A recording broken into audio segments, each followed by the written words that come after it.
Good morning friends. तो prelims booster का पहला टॉपिक देखते हैं जो कि है वर्ल्ड पल्सेस डे। तो फरवरी 10th जो है वो हर साल जो है वर्ल्ड पल्सेस डे के रूप में सेलिब्रेट किया जाता है। और जो हमारा FAO है, फूड एंड एग्रीकल्चर ऑर्गेनाइजेशन, उस जो रोम में सिचुएटेड है, वहाँ पर इसको हर साल एक इवेंट जो है की जाती है इसको सेलिब्रेट करने के लिए। तो इस साल भी इसको सेलिब्रेट किया गया।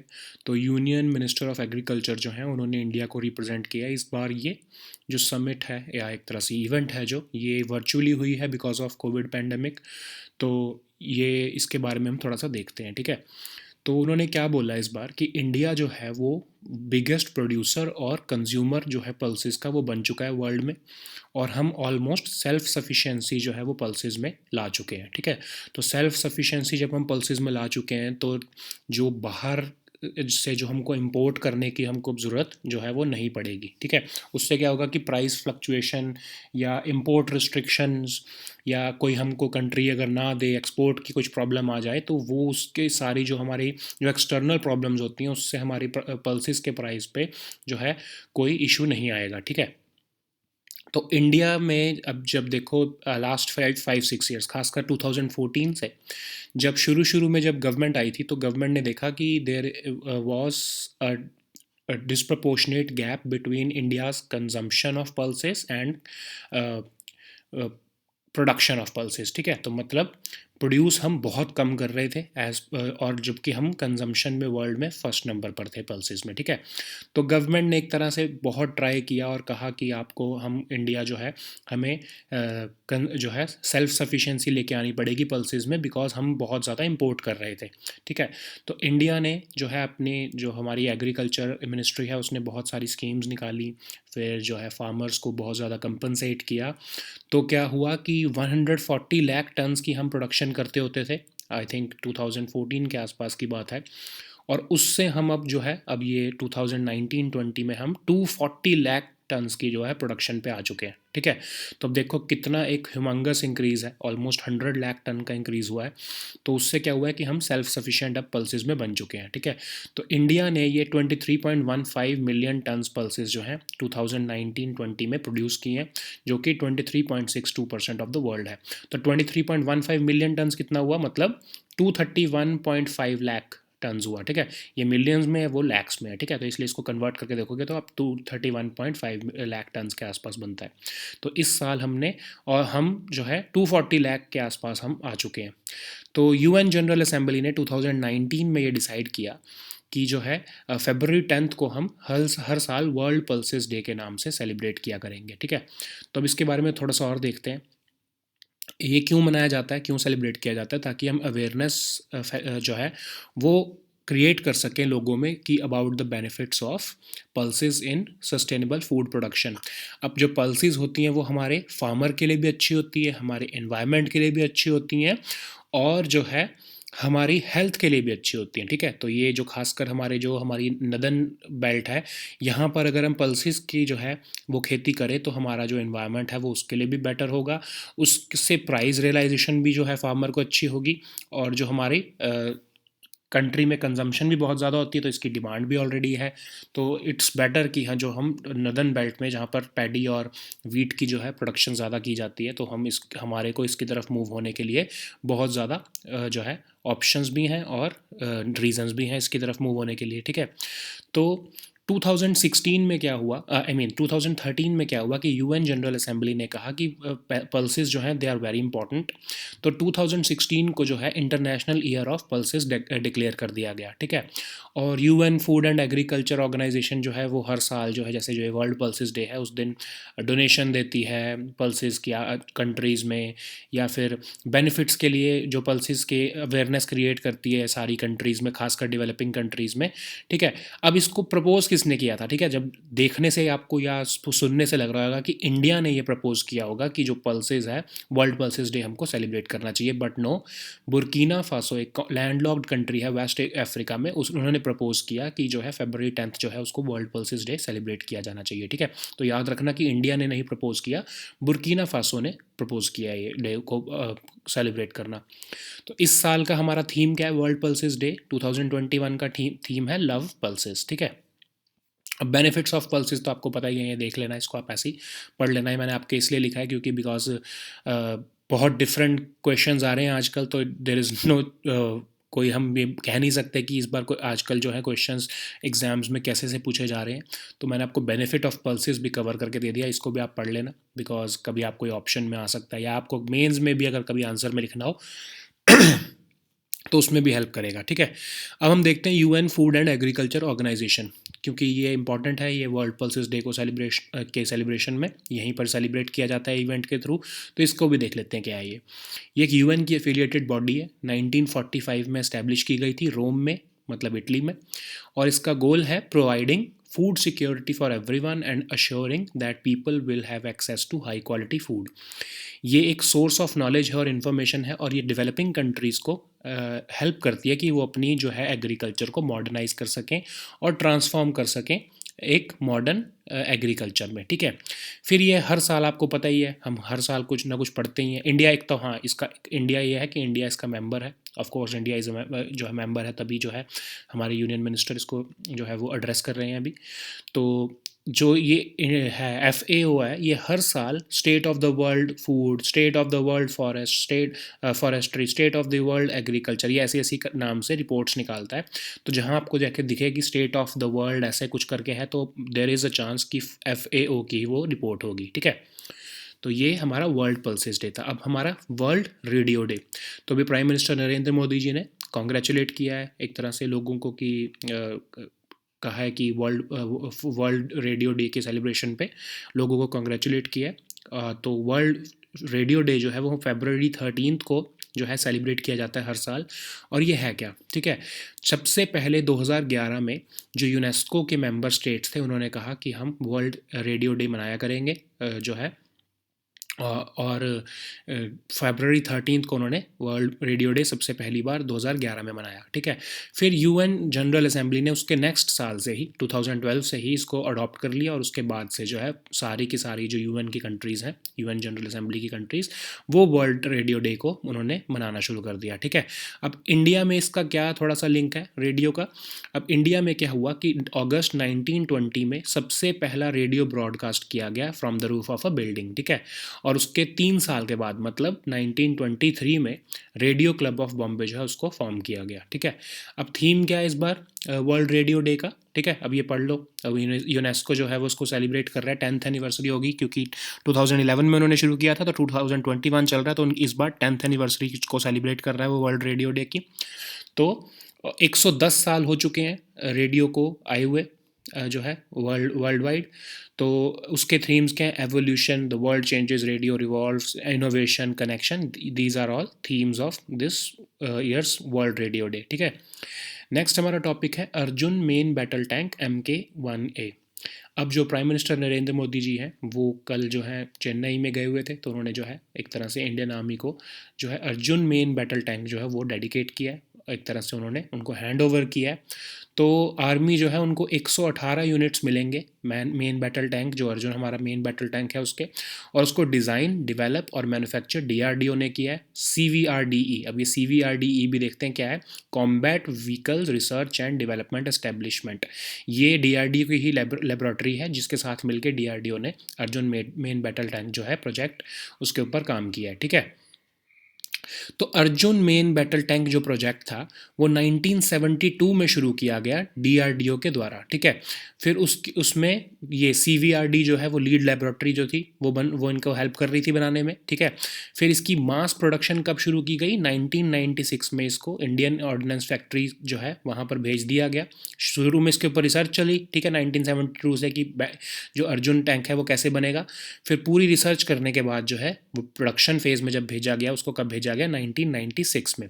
तो इंडियन ऑर्डिनेंस फैक्ट्री जो है उनकी जो तमिलनाडु में अवादी वाली जो वो उनकी प्रोडक्शन फैसिलिटी है, वहाँ पर इसकी प्रोडक्शन शुरू कर दी गई। ठीक है, अर्जुन मेन बैटल टैंक की। तो सबसे पहला जो बैच है वो 2004 में 16 टैंक्स मिले आर्मी को, फिर 2009 में जो है वो 45 टैंक्स मिले। बाय 2011 जो था 100 टैंक्स जो है वो आर्मी को डिलीवर कर दिए गए। अब रिसेंटली जो है मिनिस्ट्री ऑफ डिफेंस ने 118 यूनिट्स जो थे अर्जुन MK1A, अभी अर्जुन MK1A क्या है, ये latest version of Arjun main battle tank है, ठीक है। अब देख रहे हो ना आप, बहुत पुराना है ये अर्जुन मेन बैटल टैंक, इसी की सीरीज़ चलती आ रही है। तो जो हमारे लेटेस्ट वाली सीरीज़, जो लेटेस्ट वाला वर्जन है वो अर्जुन MK1A है, ठीक है। इसको 8400 करोड़ रुपीज़ की जो है कॉस्ट के ऊपर बनाया गया और इसको अब रिसेंटली इंडक्ट किया, ठीक है। अब इसके फीचर्स क्या हैं, ये computer controlled integrated control system से चलता है ये, ठीक है। जिससे क्या होता है कि वो किसी भी लाइटिंग कंडीशंस में जो है, ये जो टैंक है ये एम्यूनिशन जो है वो मारने के लिए तैयार रहता है, ठीक है। तो लाइटिंग कंडीशंस का फ़र्क नहीं पड़ता, क्योंकि बिकॉज जो है ये कंप्यूटर कंट्रोल जो है ये सिस्टम इसमें लगा हुआ है, ठीक है। और जो न्यू वेरिएंट है वो कैसे पुराने वेरिएंट से डिफरेंट है, ऑफ कोर्स इसमें 14 मेजर अपग्रेड्स किए गए हैं। अब आपको ये पढ़ने की ज़रूरत नहीं है कि क्या क्या वो अपग्रेड्स हैं, you don't need to be a defence expert for this exam. आपको बस इतना पता होना चाहिए कि इसमें जो सबसे बड़ी अचीवमेंट है कि क्या जो है इस टैंक में सबसे अलग है as compared to its previous version, इसमें ये है कि जो इसका इंडिजिनस कंटेंट है वो 54.3% है एज़ कम्पेयर टू जो पिछला वाला वर्जन जिसमें 41% इंडिजिनस कंटेंट था। इंडिजिनस क्या होता है, जो हमारे इंडिया का खुद का जो है, हमारी कंट्री का ही जो है इसमें कंटेंट लगा हुआ है। मतलब 54% के आसपास जो इसमें कंटेंट लगा है वो इंडिया से ही प्रोक्योर करके लगाया गया, ठीक है। तो इम्पोर्ट इसमें जो है वो बहुत जो माइनॉरिटी इम्पोर्ट है इसमें अंदर, ठीक है। मतलब कि ऑलमोस्ट 46% आप देख रहे हो वो बाहर की कंट्रीज़ का कंटेंट लगा है, बाकी जो 54% कंटेंट है वो इंडिया से ही प्रोक्योर करके लगाया गया है। तो नेक्स्ट हम टॉपिक देखते हैं जो कि है द ईयर ऑफ ऑक्स। तो आपको पता है चाइना ने अभी रिसेंटली लूनर ईयर को सेलिब्रेट किया है, लूनर न्यू ईयर को। तो चाइनीज़ कैलेंडर के हिसाब से वो जो लूनर न्यू ईयर है वो हर साल को फरवरी में जो सेकेंड फुल मून होता है तब उसको सेलिब्रेट करते हैं, ठीक है। उससे क्या होता है कि वो मार्क करते हैं विंटर का एंड और बिगिनिंग ऑफ स्प्रिंग, तो वो इसीलिए उसको स्प्रिंग फेस्टिवल कहते हैं। उनका स्प्रिंग फेस्टिवल ही उनका न्यू ईयर होता है, ठीक है। हर सोसाइटी में, हर कल्चर में अलग अलग दिन पे मनाया जाता है न्यू ईयर। तो ये जो चाइना के कल्चर के हिसाब से जो स्प्रिंग फेस्टिवल है वो ही उनका न्यू ईयर होता है, ठीक है। तो वो हर साल उन्होंने ऐसे 12 एनिमल्स जो हैं चाइनीज़ जोडियक साइंस के ऊपर उन्होंने डेडिकेट कर रखे हैं। चाइनीज़ एस्ट्रोलॉजी के हिसाब में ऐसा होता है कि 12 एनिमल्स हैं, तो हर साल वो एक एनिमल जो है किसी ईयर को रिप्रेजेंट करता है। तो इस साल जो है वो ऑक्स जो है वो 2021 को जो चाइनीज़ एस्ट्रोलॉजी के हिसाब से जो 2021 है उसको ऑक्स जो एनिमल है वो रिप्रेजेंट कर रहा है। और ऑक्स किस चीज़ को रिप्रेजेंट करता है, स्टेबिलिटी एंड कामनेस। तो मतलब एज़ पर चाइनीज़ एस्ट्रोलॉजी जो 2021 है वो स्टेबिलिटी और कामनेस का पीरियड होगा और इसमें ग्रेट अपॉर्चुनिटीज़ और इकोनॉमिक प्रॉस्पेरिटी आने के चांस हैं, ठीक है। अब इसमें आप देखो कि जो 2020 था उस साल का एनिमल कौन था, rat, the year of rat. तो जो रैट का ईयर जब भी आता है तो वो ट्रेडिशनली जो है वो टर्बुलेंस से फील्ड होता है। आपको पता ही है कि लास्ट ईयर क्या हाल हुए हैं कोविड की वजह से, कितनी ज़्यादा टर्बुलेंस आई है पूरे वर्ल्ड में। तो जो रैट का ईयर जब भी आता है, अब देखो अब इसका रैट का जो ईयर है अब ये 12 साल बाद दोबारा आएगा, ठीक है। अब ये जो चाइनीज़ ज़ोडिएक साइंस है उसमें 12 एनिमल्स हैं, हर साल एक एनिमल जो है उसको वो डेडिकेट होता है। तो इस साल जो है ऑक्स का साल है, तो ये बहुत अच्छा साल होगा एज़ पर चाइनीज़ एस्ट्रोलॉजी। जो लास्ट ईयर था वो रैट का था, तो इसलिए वो बहुत टर्बुलेंस वाला ईयर था। तो 2020 वॉज अ टर्बुलेंट ईयर। तो ये है हमारा चाइनीज़ एस्ट्रोलॉजी के हिसाब से, ठीक है। अब नेक्स्ट हम टॉपिक देखते हैं जो कि है arbitration and conciliation amendment bill 2021। तो लोकसभा ने इसको भी रिसेंटली पास किया है, ठीक है। तो ये एक ऑर्डिनेंस था जो कि 4 नवंबर 2020 को यूनियन कैबिनेट ने एक तरह से प्रोमलगेट किया था और जो है उसको इस बिल ने रिप्लेस किया है, ठीक है। अभी अमेंडमेंट हुई क्या है, क्या अमेंडमेंट है कि जो भी आर्बिट्रेशन का, अब आर्बिट्रेशन होती क्या है, ठीक है। अब कोर्ट से बाहर जो सुलह करते हैं हम, ठीक है, एक तरह से फॉर्मल तरीके से किसी इंस्टीट्यूशनल आर्बिट्रेटर के थ्रू हम जब सुलह करते हैं तो उसको हम कहते हैं, मतलब अब सुलह होती क्यों है, ठीक है, ताकि हमको कोर्ट ना जाना पड़े। समझ लो कि जैसे अब आपको एग्जांपल देता हूँ कि अमेज़ॉन ग्रुप का जब फ्यूचर रिटेल के साथ कुछ डिस्प्यूट चल रहा है तो वो सोचते हैं कि हमको कोर्ट में चक्कर ना खाने पड़े, बहुत टाइम लग जाएगा। तो वो क्या करते हैं कि एक न्यूट्रल आर्बिट्रर को, मतलब एक थर्ड पार्टी को वो नॉमिनेट कर लेते हैं और वो कहते हैं कि ये हमारे दोनों के बीच में सुलह कराएगी, जो ये बोलेंगे उसका डिसीजन हम दोनों मानेंगे, ठीक है। तो जो है उसको कहते हैं हम आर्बिट्रेशन, ठीक है, ताकि कोर्ट से बाहर सेटलमेंट कर लेना डिस्प्यूट को, उसको हम कहते हैं आर्बिट्रेशन। तो ये अमेंडमेंट लाई क्यों गई है, देखते हैं, इसके बारे में भी देखते हैं।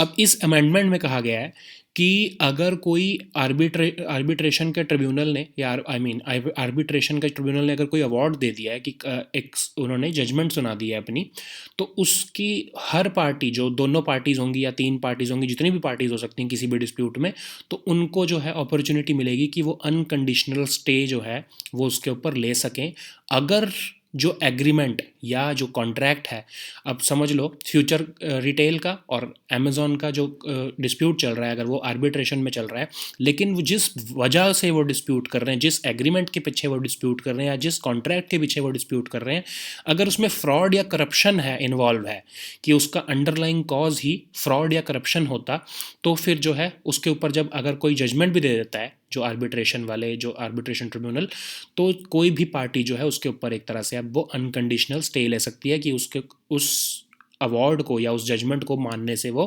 ताकि उसको ना मानना पड़े, वो उसके लिए अनकंडीशनल स्टे ले सकती है, ठीक है। सिर्फ किस केस में वो हो सकता है, अगर अगर फ्रॉड या फिर करप्शन हो उस एग्रीमेंट में या कॉन्ट्रैक्ट में, जिसकी वजह से आर्बिट्रेशन में जो है डिस्प्यूटेड पार्टीज इन्वॉल्व हुई हैं, ठीक है। अब ये क्यों किया गया, 1996 का एक्ट है ये, ठीक है, आर्बिट्रेशन एंड कंसीलिएशन जो एक्ट है 1996 का एक्ट है।